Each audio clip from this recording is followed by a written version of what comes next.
অনেকেই প্রশ্ন করে যে যেখানে অপমান হয়, বদনাম হয়, সেখানে কি আবার যাওয়া উচিত?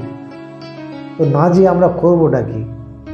পরিবারের মধ্যে যদি স্বামী স্ত্রীর মধ্যে হয়, বাবা মায়ের মধ্যে হয়, সেটাকে আমাদেরকে বুঝে শুনে প্রোটেস্ট করতে হবে। যেটা অন্যায় সেটা প্রোটেস্ট করতে হবে, তবেই কিন্তু আমাদের সম্পর্কের মাঝখানে ভালোবাসাটা ডিজার্ভ করে, আদারওয়াইজ করবে না।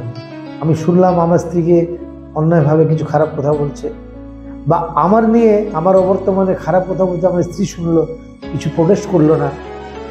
মা বাবার ক্ষেত্রেও তাই, প্রোটেস্ট করতে হবে, তবেই কিন্তু ভালোবাসা ও সম্পর্কটা ডিজার্ভ হবে। আর থাকতে তো যেতে তো হবেই, সেটা তো পরিবার। তাই যাওয়া আসা বন্ধ করা যাবে না সম্পর্কের মধ্যে।